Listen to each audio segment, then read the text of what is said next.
అటువంటి 2-3 రోజులుగా జరుగుతున్నటువంటి రాజకీయ పరిణామాలంతా కూడా రాష్ట్ర ప్రజలందరూ కూడా చూస్తూ ఉన్నారు.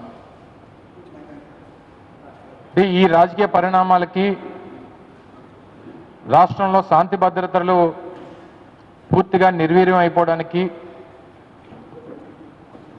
రాష్ట్రంలో ఉన్నటువంటి ప్రభుత్వ పెద్దలు వారు చేస్తున్నటువంటి రాజకీయ కుట్రలు ఓ ప్రధానమైనటువంటి కారణంగా ప్రజలందరూ కూడా గమనించాలి. మొట్టమొదటిగా ఈ ప్రభుత్వం రాష్ట్రంలో అధికారంలోకి వచ్చిన దగ్గర సెప్టెంబర్ 2024 అంటే వారు అధికారంలోకి వచ్చినటువంటి ఓ 3-4 మాసాల్లో ఓ పెద్ద రాజకీయ కుట్రకి తెరలేపారు. దానికి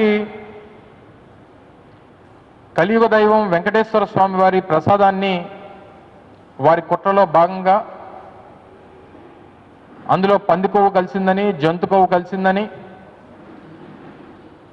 లేనిపోయినటువంటి ఒక ప్రచారాన్ని వైఎస్ఆర్ కాంగ్రెస్ పార్టీ ప్రభుత్వం మీద, జగన్మోహన్ రెడ్డి గారి మీద చెయ్యాలనేటువంటి ఒక రాజకీయ కుట్రతో సహజంగా చంద్రబాబు నాయుడు గారికి మొదటి నుంచి రాజకీయాల కోసం ఎవరిని వాడుకోవడానికన్నా, ఏ ఇష్యూని వాడుకోవడానికన్నా ఆయనకి మొదటి నుంచి వెనతో పెట్టినటువంటి విద్య. అందులో భాగంగా చివరికి దేవుణ్ణి కూడా వదలకుండా ఒక తప్పుడు ప్రచారాన్ని కోట్లాది మంది హిందూ ధర్మాన్ని, హిందువుల మనోభావాల్ని, భక్తుల తాలూకు మనోభావాల్ని దెబ్బతీసేటువంటి విధంగా లేనిపోయినటువంటి ఆరోపణలు సృష్టించినటువంటి సందర్భాలు చూసాం.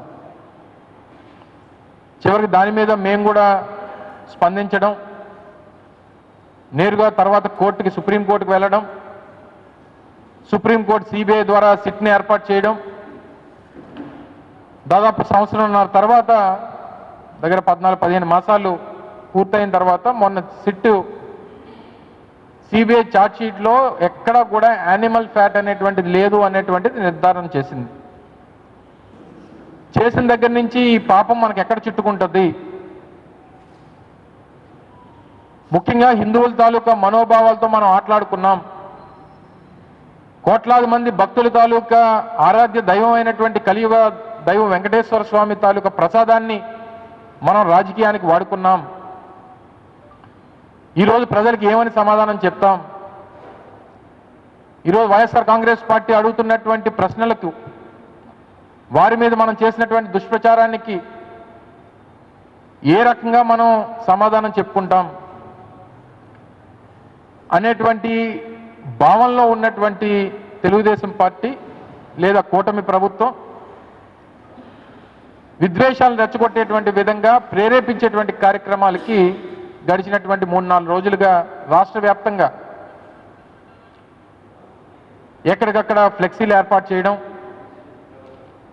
జగన్మోహన్ రెడ్డి గారి మీద, అప్పుడు టీటీడీ చైర్మన్గా ఉన్నటువంటి సుబ్బారెడ్డి గారి మీద, భూమన కరుణాకర్ రెడ్డి గారి మీద తిరుపతి లడ్డూని యానిమేట్ చేస్తూ దానికి ఉన్నటువంటి పవిత్రతని డిగ్రేడ్ చేస్తూ తప్పుడు ప్రచారం చేస్తూ అన్ని ప్రాంతాల్లో, రాష్ట్ర వ్యాప్తంగా అన్ని నియోజకవర్గాల్లో, అన్ని ప్రాంతాల్లో, అన్ని జిల్లాల్లో కూడా మళ్ళీ చేసేటువంటి ఆ తప్పుడు పనికి కూడా ధైర్యం లేకుండా ఏదో ఎవరో అనామకులు పెట్టినట్టుగా ఫ్లెక్సీలు ఏర్పాటు చేసి రెచ్చగొట్టేటువంటి కార్యక్రమం చేశారు. నిన్ననే చూసాం, నిన్న కాక మొన్న అంబటి రాంబాబు గారి తాలూకా ఇష్యూలో దీని మీద రాష్ట్ర వ్యాప్తంగా వైఎస్ఆర్ కాంగ్రెస్ పార్టీ కాల్ చేసింది. చేసి రాష్ట్రంలో ఉన్నటువంటి అన్ని ప్రాంతాల్లో కూడా ఈ ప్రభుత్వానికి బుద్ధి రావాలి, ఈ ప్రభుత్వ పెద్దలు చేసినటువంటి పాపానికి, వారు చేసినటువంటి తప్పుడు ప్రచారానికి, వారు చేసినటువంటి ఒక పెద్ద కుట్రకి ఈ ప్రభుత్వంలో ఉన్నటువంటి ముఖ్యమంత్రి కానీ, వారి కొడుకు కానీ, వారి సహచరులు కానీ వీరందరికీ బుద్ధి రావాలనేటువంటి ఒక కార్యక్రమాన్ని పార్టీ పరంగా మేము తీసుకున్నాం. రాంబాబు గారు తిరిగి వస్తుండగా ఒక జంక్షన్లో వారు ఎక్కడైతే ఫ్లెక్సీ కట్టారో ఫ్లెక్సీ కట్టినటువంటి జంక్షన్లో కర్రలు, రాళ్ళు పట్టుకొని తెలుగుదేశం పార్టీకి చెందినటువంటి ఒక గూండాలు దగ్గర ఒక 40-50 మందో 100 మందో అక్కడ గుమికూడారు. వీరికి ప్రొటెక్షన్ ఎవరంటే పోలీసులు.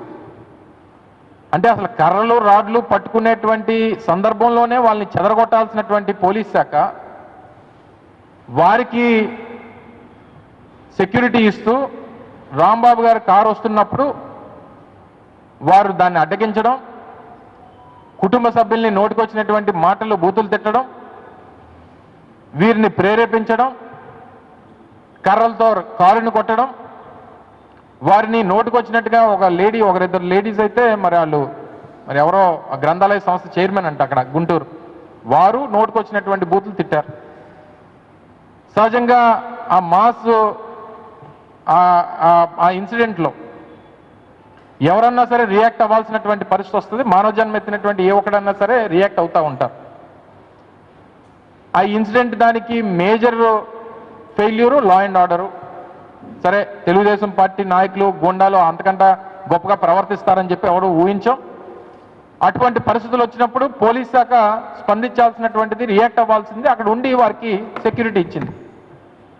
అయిపోయింది, ఇన్సిడెంట్ అయిపోయింది. రాంబాబు గారు వారి నివాసానికి వచ్చారు. వచ్చిన తర్వాత కూడా చాలా క్లియర్గా కేటగారికల్గా చెప్పారు, వారు మమ్మల్ని ఈ రకంగా ఇబ్బంది పెట్టారు, ఈ రకంగా బూతులు తిట్టారు, ఈ రకంగా ప్రేరేపించారు. అయినప్పటికీ నేను ఆ మాట మాట్లాడకుండా ఉండాల్సిందే అనేటువంటి మాట వారు రిగ్రెట్ అయ్యి వారు మాట్లాడినటువంటి సందర్భాన్ని కూడా మనం అందరం కూడా చూసాం. కానీ ఏదైతే ఒక స్కెచ్తో, ఒక ప్లాన్తో తెలుగుదేశం పార్టీ హైకమాండ్ దగ్గర నుంచి, ముఖ్యమంత్రి దగ్గర నుంచి, ముఖ్యమంత్రి కొడుకు దగ్గర నుంచి ఉన్నటువంటి ఈ ప్రణాళిక ఏదైతే ఉందో ఆ ప్రణాళికని వారు అమలు చేయాలనుకున్నారు. అమలు చేసేటువంటి దాంట్లో సఫలీకృతం అయ్యారు. ఈ చేసినటువంటి ప్రక్రియలో స్థానిక శాసనసభ్యులు తాలూకు భర్త, వారి రౌడీ మూకలు దగ్గర 1000 మంది సాయంత్రం 4:30 నుంచి రాత్రి 11:30 వరకు గుంటూరు లాంటి పట్టణంలో డిఐజీ కార్యాలయం అక్కడే ఉంటుంది, గుంటూరు ఎస్పీ కార్యాలయం అక్కడే ఉంటుంది, గుంటూరు అర్బన్ ఏరియాలో అనేక పోలీస్ సర్కిల్స్ ఉన్నాయి, పక్కనే బెటాలియన్స్ ఉన్నాయి. అంటే 2 నిమిషాల్లో ఫోర్సెస్ తీసుకొని వచ్చి చెదరగొట్టేటువంటి దానికి అవకాశం ఉన్నప్పటికీ పైనుంచి వస్తున్నటువంటి ప్లాన్ ఏదైతే ఉందో అది అమలు అయినంత వరకు వారు ఎక్కడా కూడా రెస్పాండ్ అయినటువంటి పరిస్థితులు లేవు. ఈ పోలీసులు కూడా గడిచినటువంటి నెల రోజుల నుంచి అలవాటు అయిపోయింది. అంటే రాష్ట్రంలో లా అండ్ ఆర్డర్ అనేటువంటిది లేదు అనేటువంటి దానికి అదొక ఉదాహరణ. ఈ మధ్యకాలంలో కోడి పందాలు కానీ, లేదు ఈ మధ్యకాలంలో రికార్డింగ్ డ్యాన్సులు కానీ, ఈ మధ్యకాలంలో ఈ ప్యాకాట్లు కానీ, వీటన్నిటికీ కూడా ఈ మధ్యకాలంలో ఈ పోలీస్ శాఖ చాలా బిజీగా ఉన్నారు. స్టేజ్లు ఎక్కి డ్యాన్సులు వేయమని కొంతమంది, కోడి పందాలు ఆడుతూ ఉంటే వాటితో కొంతమంది, రికార్డింగ్ డ్యాన్సులు వేస్తుంటే వారితో కొంతమంది, పూర్తిగా లా అండ్ ఆర్డర్ అనేటువంటిది నిర్వీర్యం అయిపోయి పోలీసు శాఖ అంతా కూడా తెలుగుదేశం పార్టీ ఒక అఫిలియేటెడ్ వింగ్ లాగా ఈరోజు తయారైపోయినటువంటి పరిస్థితులు ఉన్నాయి. నేరుగా రాంబాబు గారు పార్టీ కార్యాలయంలో ఉన్నారు. ఎదురుగా ఉన్నట్టు వారి ఇంటి ఎదురుగానే వారి పార్టీ కార్యాలయం ఉంటుంది. వారి పార్టీ కార్యాలయంలో వారు ఉంటే ఎదురుగా ఉన్నటువంటి వారి ఇంట్లో వారి భార్య, కూతుర్లు, మనవళ్ళు అందరూ ఇంట్లో ఉంటే ఇంట్లోకి వెళ్ళాల్సినటువంటి పని ఏంటి? ఇంట్లోకి వెళ్ళి ఇంట్లో ఫర్నిచర్ ఇచ్చేసి ఫర్నిచర్ నిప్పు పెట్టి వారిని సజీవదానం చేయాలి, రాంబాబు గారిని హతమార్చాలనేటువంటి ప్రయత్నం చేస్తూ ఉంటే రాష్ట్రంలో ఒక మాజీ మంత్రికి ఆ పరిస్థితి వస్తే ఇంకా మిగిలిన వాళ్ళ పరిస్థితి ఏంటి? సరే, దాని మీద కేసు పెట్టారు. మరుసటి రోజు జోగి రమేష్ గారి ఇంటి మీద దాడి చేశారు. వారి మీద ఏకంగా పెట్రోల్ బాంబులు వేశారు. వారింటికి నిప్పు పెట్టారు. అసలు ఇది రాష్ట్రమా, ఆటవిక రాజ్యమా? ఒక జంగిల్ రాజ్ ప్రభుత్వం ఈరోజు రాష్ట్రంలో కనబడతా ఉంది. ఇవన్నీ దేనికనంటే తిరుపతి లడ్డు వ్యవహారంలో మనం చేసినటువంటి పెద్ద కుట్ర